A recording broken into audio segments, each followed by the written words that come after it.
Yo tout le monde, c'est Infamous Ghost, écoutez, j'espère que vous allez vraiment très bien les amis. En tout cas, moi de mon côté aujourd'hui, je vais particulièrement bien. Alors d'habitude, en général, je fais un speed build ou un timelapse et puis à la fin, je fais une petite explication. Ici, on va commencer par une explication et on en fera une à la fin. Donc on se retrouve aujourd'hui pour le speed build ou un timelapse du Lego 10195. Donc c'est le Republic Dropship ou le AT-OT. Mais ici, c'est plus particulièrement le Lepin Starplan 05053. Donc oui, il s'agit bien d'une contrefaçon de Lego parce que ce Lego là coûte presque 800 € en occasion. C'est totalement impossible de claquer autant de thunes pour ça. Donc il fait plus ou moins l'arrondi 1800 et une poussière, 1800 et quelques pièces.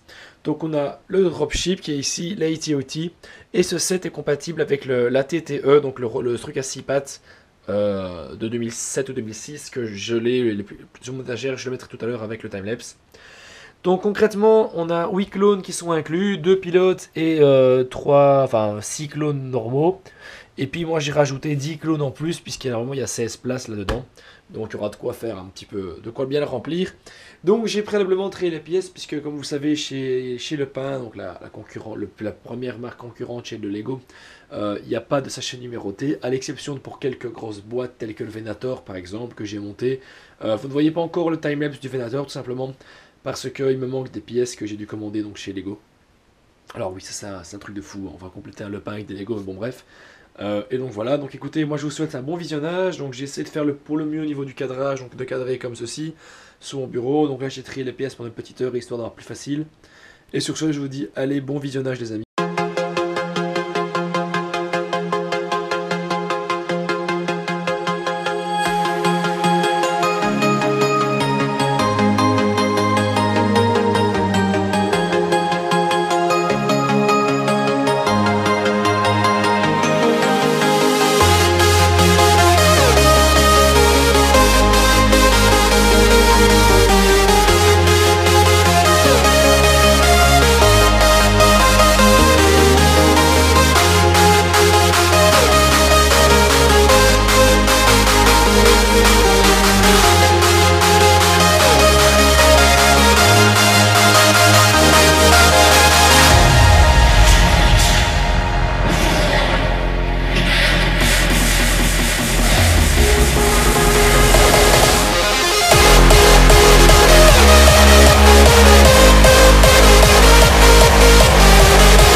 monde, c'était fait mousse et côté, ben voilà. Après donc, enfin je dis yo tout le monde, mais vous m'avez vu tout à l'heure, mais bon c'est compris.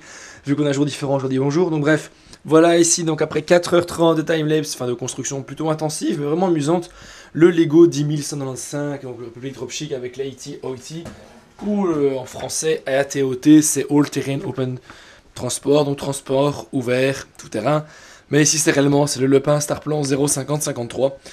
Donc avant de passer à la présentation des vaisseaux, juste deux critiques par rapport à Lepin. Bon, enfin, premièrement, tout le monde sait, c'est la contrefaçon, c'est anti-Lego, blablabla, ça je vais pas m'éterniser là-dessus. Chacun a son avis différent. Au niveau du manuel d'instruction, bah, écoutez, il est très clair, même si voilà, c'est un peu du condensé hein, par rapport à Lego. Il est excessivement clair. Deux petites remarques qui sont valables même chez Lego. Ceci, donc ce sont les stickers que vous voyez que sur les portières du dropship. Dans le manuel, on vous dit que vous pouvez les échanger. Regardez bien, je vais essayer de descendre un peu plus loin. Ça va être juste après. Attendez, c'est juste avant. Regardez, voilà, on vous dit que vous pouvez les changer. Donc moi, qu'est-ce que j'ai fait dans le Speedball, vous l'avez vu. J'ai pris les deux comme ça et j'ai collé les deux autres sur les deux autres. Sauf qu'en fait, c'est les deux autres plaques, on a besoin pour les ailes. Donc c'est là qu'ils auraient dû mettre deux plaques en plus parce que du coup, regardez, j'ai dû décoller les stickers et les recoller là-dessus. C'est ultra moche. Bon, les autocollants Lepin sont pas toujours de la bonne couleur, ça c'est un fait. Mais sinon maintenant on va s'attaquer vraiment au set en lui-même. Donc tout d'abord, dernière parenthèse, vous savez très bien que les Lepin, donc c'est un plastique de un peu moins bonne qualité. Enfin dans le sens c'est de l'ABS aussi. Enfin c'est même un mélange de PVC et d'ABS précisément. Mais disons qu'au niveau de la finition des pièces, c'est un peu moins précis. Si vous prenez 10 plaques l'une à côté des autres, à la fin elles seront un petit peu bombées. Et ben, pour avoir monté quelques Lepins, celui-ci, on dirait vraiment que l'on monte un vrai Lego. Il n'y a aucun écart entre les pièces. Bon là forcément c'est parce que j'ai pas serré assez fort. Toutes les pièces rentrent les unes dans les autres. Enfin c'est juste énorme. Je dois vous avouer, on dirait qu'ils se sont donné corps et âme pour ce Lego là, enfin ce Lepin là, en disant que tous les gosses allaient acheter celui-là. Donc bref, ceci c'est donc le dropship que vous connaissez, donc il y a un peu l'équivalent de la canonnière qui est là-bas, qui est un vrai Lego et aussi je précise. Donc on a le cockpit du pilote qui peut s'enlever mais il y a rien, c'est creux à l'intérieur. Deux canons rotatifs. On a ici donc si on soulève cette petite portière, hop, allez, hop, voilà. Là on a une réserve de batterie de missiles. Maintenant, bah après c'est très simple, vous avez donc des missiles ici avec le lanceur, si vous appuyez un coup sec, ça les catapulte. C'est pareil de l'autre côté. Ça c'est gadget, c'est très joli mais ça ne fixe pas sur le Lego. Il y a tout ce système de fixation là qui est très bien fait, très bien pensé, franchement GG aux ingénieurs Lego. Et on a donc ici la poignée, regardez ça c'est juste le top. Vous pouvez le prendre les yeux fermés, c'est super solide. On dirait pas mais c'est super solide. Donc franchement là-dessus, moi je dis GG aux ingénieurs qui sont évidemment Lego. Maintenant on va passer donc au dropship. Donc le dropship il a ses 8 pattes. Vous pouvez ici ouvrir la petite trappe de débarquement et là vous faites descendre les clones. À la base il n'y a que 6 clones avec, moi j'en ai racheté 10. En plus, histoire d'avoir voilà, mon équipage rempli à bord. Donc franchement il est cool. On a donc ici, si on arrive à l'ouvrir, c'est pas toujours évident. Attendez, enfin, je vais pas l'ouvrir mais on voit le pilote qui est là-dedans. C'est un petit peu bâclé au niveau des cabines de pilotage, ça je l'avoue. Donc maintenant, le plus simple à faire, regardez bien, c'est pour fixer les deux en un. Vous mettez ceci ici pour faire en sorte que ça tienne bien. Hop, ceci vous le relevez et vous le repliez comme cela, voilà. C'est bien calculé parce que ça ne gêne en rien les clones qui sont assis dedans. Voilà. Je vais armer entre guillemets l'espèce de grappin, je vais juste poser ça 2 petites secondes pour vous montrer un petit peu à quoi ça ressemble.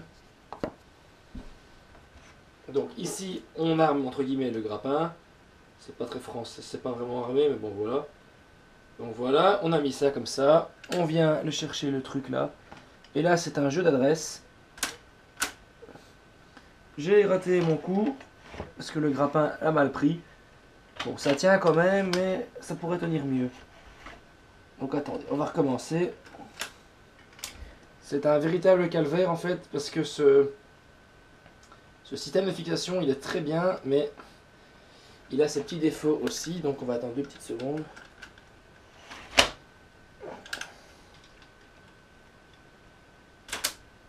Bon, voilà, regardez bien. Le dropship il tient bien l'AT-OT sans aucun problème. Et voilà, et normalement vous pouvez le fixer. Alors si vous trouvez le bon angle entre guillemets, vous pouvez faire tenir les deux en un. Donc évidemment, vous avez vu que le 76, 75, quelque chose comme ça, a également cette petite broche, donc vous pouvez fixer le dropship là-dessus. Donc écoutez, moi sur ça je vous dis, prenez soin de vous, à la prochaine, pensez à liker, commenter, vous abonner. Le prochain timelapse que vous verrez sera soit le Venator de Ennio, soit le Taj Mahal 10856. Allez, ciao, bye bye.